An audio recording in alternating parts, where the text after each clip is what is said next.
In this video, I'm going to cover 8 signs that a man has mummy issues. The reason for this topic is because recently I had actually made a video on signs that a man has daddy issues. So if you haven't watched it yet, it'll be linked down below, or you can just watch it on the YouTube channel. And previously, I have also made videos regarding women. Does a woman have daddy issues? Does a woman have mummy issues? But today, we're going to keep the topic back on men, because a lot of men have unresolved maternal wounds that are silently sabotaging their emotional well-being, relationships, and identity. And it's something that you must consider. At the end of the day, not everybody comes from a good home with stable parents, and your upbringing plays a massive impact on your relationships. So, I have this post that I made. It's from my Relearning Relationships community, and I'm going to go through the 8 signs. And if you want to go deeper into this, you can see what some of my clients have actually written down below, their thoughts on it. And if you'd like to check out the Relearning Relationships community, I'll leave a link down below, or just simply head over to my YouTube channel and there will be a link at the top you can click on. And with that said, let's get right into the video. Do you have mummy issues? And yes, I've written mummy with the British version with the U. I know a lot of my viewers are Americans, so you write mummy with an O, so mommy issues. But let's get into it. Here is how to tell if you or a man you know is carrying a mother wound. The first sign is emotional dependence. In other words, I need constant reassurance, right? Low self-esteem. You don't know if you're stable with a woman. What this means is a man struggles to self-regulate on his own. So you're the type of guy who seeks approval constantly. When a woman you date pulls away or she's busy, you panic, you become the needy guy, and you typically push women away with insecure, childlike behavior. And the core wound here from childhood is you feel like if you're not nurtured from a woman, you don't feel safe. And yes, a woman is supposed to be feminine and kind and bring a softness and a tenderness to your life, but this only works well when you're masculine, when you're calm and collected, when you're direct, when you know where you're going, when you have a strong sense of identity. But guys who grow up and thus need of being nurtured and taken care of by a mother wasn't fulfilled, it's kind of left with an empty tank, and they want to fill it up later on, and they become overbearing and needy, and they want to be mummied by a girl. There's a difference between a woman being feminine and serving you and being a great part of your life versus you getting a woman to mummy you, where you're not actually acting like a man but a little boy. And that's really what's happening here. So if you were the type of guy who you weren't given constant emotional safety growing up from a mother, your needs were perhaps smothered. So you had a woman that mothered you too much to where you weren't allowed to go out as a boy and play and fall and make mistakes and be rough and tough. Or you outright had a mother who dismissed your needs. It can cause this deficiency to play out in adulthood. So if you looked for women to mother you instead of loving you, and you're a mama's boy, yeah, you are still emotionally dependent on your mother, and it's going to play out in your relationships. That's the first sign. The second sign that a man has mummy issues is you choose bad women to date. And it's the same thing with daddy issues, right? Guys point the finger at women. If a woman has, a bad relationship with her father and it's unhealed, she typically chooses dysfunctional men because she doesn't know what a good man looks like. But it's the same thing with men. When you have never had a good feminine role model of what a woman should be, you don't know what to really look for in a future wife. So you mistakenly find yourself attracted or end up dating women that are dysfunctional or masculine. And once this happens again and again and again, it makes you bitter. This is where you see these red pill guys blaming women for everything. But it's like, you have free will of who you choose to date, as I say all the time. So the wound from childhood here is you see a feminine woman as something threatening, not safe. I've seen a lot of guys who have grown up with bad mothers. They're almost afraid when they see a calm, feminine, lovely woman. They're attracted to the women that are toxic, the women that are wild, right?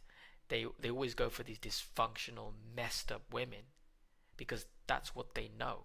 They grew up in a chaotic environment from their mother, and that's what they look for in a woman, unmistakably, unfortunately.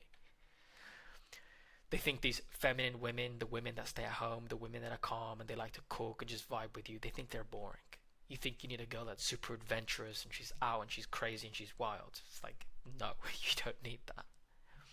So how does this play out? If you had a mom who was emotionally volatile, manipulative, or dominant, and you don't heal from this, subconsciously your nervous system has adapted when you were a child and a teenager to adapt to these behavioral patterns from your mother. And you begin to learn, well, your nervous system begins to learn that, well, this is normal and it should be expected from a woman. So when you get around a woman who's calm, you think she's boring. When a woman treats you right, you expect something to go wrong. So instead, you keep going for these bad women.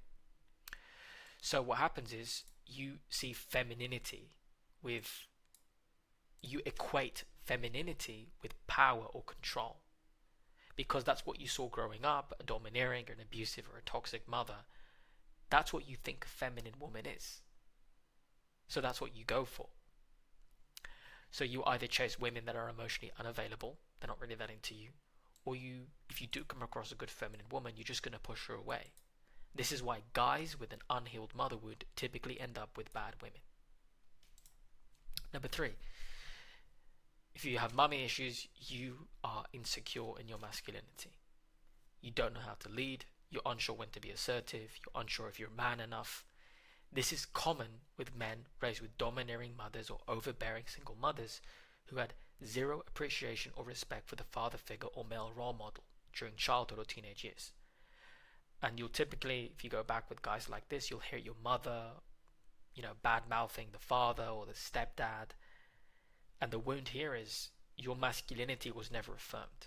You had a mother that mollycoddled you so much that she didn't really allow you to be a boy. So you never really developed your masculinity. You just picked up, in a way, sadly, her dysfunctional feminine traits from her. So when you have a smothering or emasculating mother, she taught you to be compliant, to be obedient, not to be confident, not to be curious, not to be a boy. That's how men are supposed to, be. You were also probably made to feel wrong for having masculine traits and interests as a boy, right? She never let you play football. She never let you really fight or go out there with the boys and just do things. She protected you from dangerous environments. So what happens now is you have low self-esteem. So you constantly find yourself second guessing. You don't feel comfortable making decisions, and it comes from those mum issues. Number 4, you over-identify yourself with what is feminine. I mean, it's common sense. If men that have mummy issues struggle with their masculinity, I mean, they go to the other spectrum and they become feminine, which is unnatural for a man. So if you, when it comes to dating, take pride in being a nice guy, you're deeply empathetic, but you're codependent, you have an unhealthy attachment with women, this is where it comes from. Your wound is you've learned that being soft is the only way to receive love. Because when you're a boy and try to do masculine things or develop yourself, you always got shut down by a domineering mother. So you learn to be soft and more feminine, and that's all you know. So you learn that being emotional equals being lovable. But now you lack boundaries, you lack direction. And when it comes to dating women, you keep attracting these masculine, again, messed up women that are bad to date. And you're just being this soft feminine guy because the polarity is off. If you're not masculine, you're not going to attract feminine women. You attract what you are, right, as a reflection of that. So these are typically the guys that become people pleasers. You overgive and you're resentful when things are not returned, and you become even incels. Number 5, you have resentment towards women, which is a common byproduct of guys who have mummy issues. You don't trust women deep down because your first example of a woman was your mother who didn't do a good job, and that has kind of scarred you emotionally. Same way with a girl who has, you could say, daddy issues. If she has a father who he sees beat her mum, cheat on her mum, lie, treat her like crap. That's a girl's first example of what a father is, of what a man is. That's why some women grow up with that wound and they struggle to trust a man. Can they heal from it? Absolutely. Can you heal from mummy issues? 100%. But if you grow up with that role model and it's such a bad example, you can have resentment or trust issues with women. So if you had a hardcore feminist mother who does all the toxic things that come with that, or maybe you've witnessed as a boy your mum cheat on your father or your stepdad, multiple men coming in and out, or she just has really bad relationships with men, always disrespecting the father, she's breaking the family apart, she's selfish, she goes off, does her own thing. If that's left unhealed, it'll lead to resentment in women later on. So the wound here is the one who was supposed to love me didn't. So you're going to struggle with self-worth. So every time you see a woman, or you try and date a woman, you try to do that because you know it's natural. But since you don't know how to do it with trust, there's a barrier. You're emotionally disconnected. You're this I can't trust women type of guy. So yeah, in your childhood, if you were emotionally enmeshed or neglected by your mother, you're not going to trust women. If you learn to see women as dangerous, untrustworthy, or overpowering because of horrible things your mother did growing up, and you don't heal from that, you'll project that onto the women you date. So what happens now is you may crave connection from a woman because it's natural to date, but at the same time you still don't trust a woman. And if there's no trust, there's no love. You have to get over it. Number 6, chronic guilt or shame. So guys that feel guilty asserting themselves with a woman, they feel shame about their desires, they don't know how to be direct, which is not something you can really teach a man. It comes from self-esteem. And self-esteem is built in the first 7 years of childhood. And the first 5 to 6 years, that's usually when a boy needs a mother for that nurturing, that safety. And then like 6 to 7, that's when the boy needs the father to start teaching him. And there's a balance. He has the father to teach him how to be a man. And he observes how the father should treat the mother, right? Likewise, he should, as he grows older, becomes a teenager, he should look at his mother to see an honorable example of what should I look for in a woman. And when that is done in harmony, the boy develops self-esteem. And when a family is dysfunctional because the parents settled, or the parents have red flags, or the parents don't love each other, and they have problems and conflict, and they're not doing their role properly, one of them's absent, disconnected, or not present, what happens? It affects the self-esteem of the child, whether it's a son or a daughter. And in this case, to the boy, they develop chronic shame or guilt because they have to bear the emotional brunt of seeing all of this dysfunction in their youth. So you feel shame asserting yourself. You don't feel comfortable when you're dating a woman to be firm and calm and say things how they are. You don't even really know what you want. You're still kind of floating through life, letting your family make decisions for you. Right? Have you ever seen these mama boys where it's like they're getting married and the mother comes first before their wife? Weird things like that. I've seen a lot of grown men say that their mother is more important than their wife. It's like if you're going to marry a woman, she comes first. God, wife, children, extended family, everyone else. That's the list.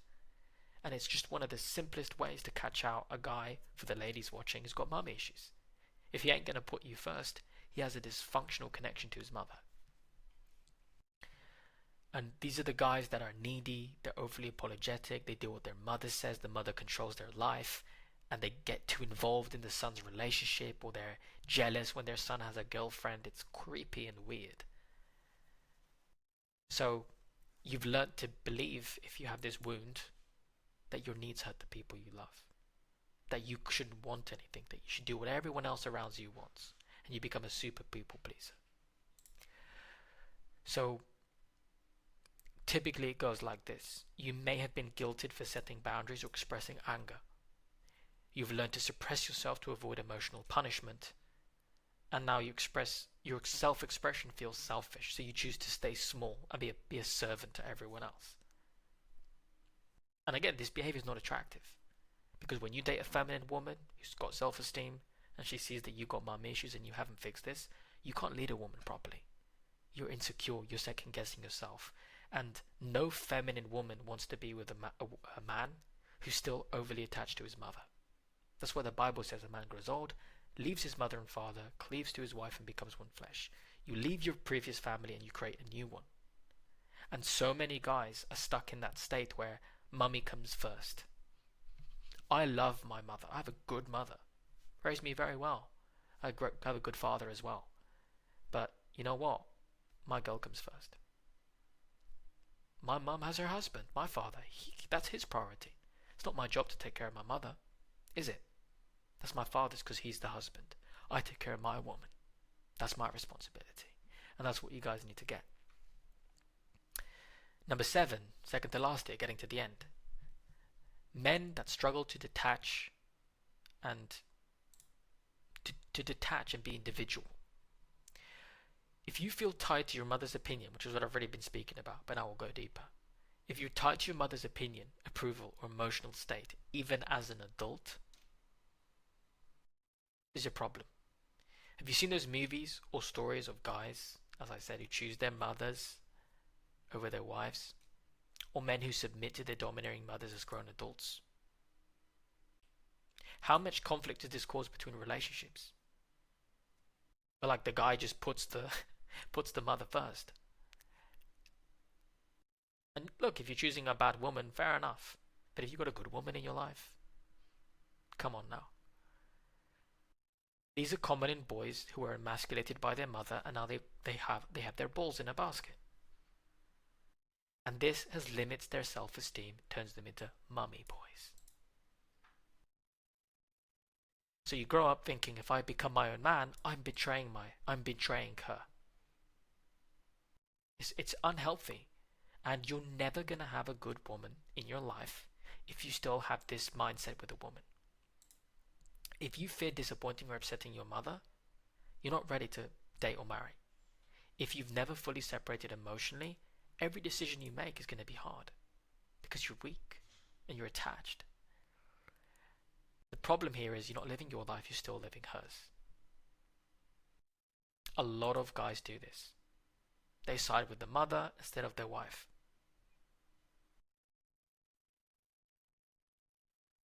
If you struggle to detach, the best thing to do is to have a hard conversation with your mother and just forgive her for whatever it is and let go. And you gotta start living. It is really hard to rebuild your self-esteem as an adult, but the best way to do that is to surround yourself as a man. Surround yourself by other men who have achieved what you want to achieve, who have the self-esteem and the confidence that you want to have, and it'll rub off as a habit by default over time. That's really the only way as an adult, or by doing very hard things and succeeding at it. And last but not least, the classic guys that have mummy issues is, I have to save it to the end, guys that are attracted to older women.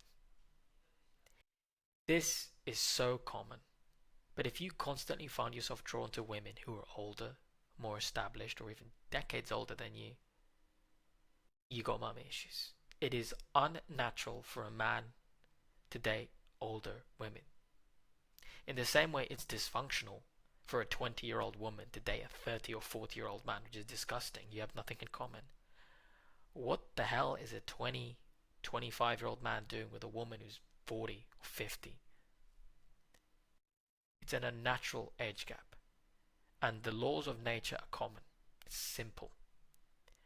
When guys say they want a younger woman, it typically just means a couple of years younger, but close in range that you can relate to one another.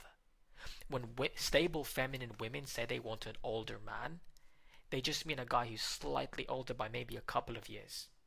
May have more established in maturity, but old enough to where they can still relate. This is why the median age gap in couples, statistically, is 2.5 years, 2.5 years. It might deviate by a couple of years higher or a couple of years, like 2, 3, 4, 5, 6 year age gap, where the man's that much older than the woman, but that's where it caps off. Then you become too distant with that person because there's no relatability factor. Okay? But for a man or a woman to have an unusually large age gap, it's not normal. It's a cope. Feminine women at their peak at 20 are not choosing guys that are 30. They're choosing guys that are 22, 24, 25. Tops. It's a cope. The young guys with mummy issues that are going for women that are older, they've got mummy issues. And those older women choosing guys half their age, it's to control them. It's always dysfunctional. Those old guys in their 30s or 40s that want to date a 20-year-old, yeah, they missed the boat in their age to find someone good. And they're going to try and go for someone really young to try and manipulate them. It's not natural. With that said, attraction to older women, extremely old, is not normal. The wound here is you still crave the mothering you didn't get. The amount of guys with mummy issues that do this, I've had a lot of clients and emails over the years of guys who struggle with exactly this. If you are seeking women that make you feel safe so that they can take care of you emotionally and financially or psychologically, you got a problem. Because it's not about preference. It's not like, oh bro, I'm attracted to older women. You're not. If you fix your health and your self-esteem, you'd realize this is not right. It's about unmet needs. And you feel like if I go for an older woman, I have a second chance at having a good relationship with a mother. Same with the chicks with daddy issues that go for a guy that's 20 years older. If I go for an older guy, I might have a second chance at like father to daughter relationship. But it's not right. Because that's not what that type of relationship, man to woman, is supposed to be, is it? What happens here is eventually the relationship becomes imbalanced. Where she's the caretaker and you're the dependent because she's older than you. An older woman is not going to submit to a guy half her age because she's going to see you as a little boy or a child eventually, if she hasn't already. And it might seem comforting at first for these guys, but it'll become emasculating. You'll feel less of a man. How can you lead a woman old enough to be your mother? It's disgusting. It's weird. My final thoughts are this. A man with a mother wound doesn't need to be blamed, but he does need to take responsibility. If any of this hits home, you're not broken, but you are being called to break free. You don't need to be softer or tougher. You just need to ask yourself, what did I need from my mother that I never got? And then you have to make peace of it and meet those needs yourself as an adult. That's it. And you need to get over it. There's a client here who said, hey folks, I decided to write down my thoughts and I would like to stress that I don't look on my mother as a bad person. Our connection is damaged, but I still love her. Not like I should be though, because she was dominant and still is. But for now, I detached from her pretty much. And from the age of 15, I always stand up for myself against the oppressive communication and act she did. I feel resonating with the vibes from the third and sixth point. So point number 3 would be insecurity and masculinity, and number 6, chronic guilt or shame. Since for today I happen to identify those in myself and I'm trying to get rid of them. I'm a bit pointless, however, about how to avoid people pleasing and to remain a small attitude. His English isn't too good, this specific guy's Hungarian, but he's trying. I had a revelation now that I did and still did those things in my business, even with my body to some extent. What do I need from my mother right now? It's a difficult question. Maybe just to be her best self is enough for me, so I don't have to worry about the alcohol problem and her not being okay on her own. The things she missed or did wrong couldn't be magically fixed now, unfortunately, like hurting us physically when we were little children with my older brother. Now I feel a bit ashamed writing all of this down like a whiner, but I'm thinking about this for a long time, and I think most of the things she did by hurting us was pointless, and I would like her to do better. I'm lucky enough that I detached from her around the age of 15. My brother did not, and he's struggling with almost all of the points. Regardless, I don't know if he means except the 0.7th, at the age of 27. This article came in handy just to help him as well. So there you go. He grew up with mummy issues. He detached. His brother didn't, and he struggles with all of them. Except 0.7 here. Or maybe specifically, if I understand his English, to detach as an individual. And that is the topic for today. Do you have mummy issues? Go through the signs, pause, make notes, let me know down below. And if you'd like to learn more about what I do or join my community, I will leave a link down below and you can join. And with that said, I'll see you all in the next one.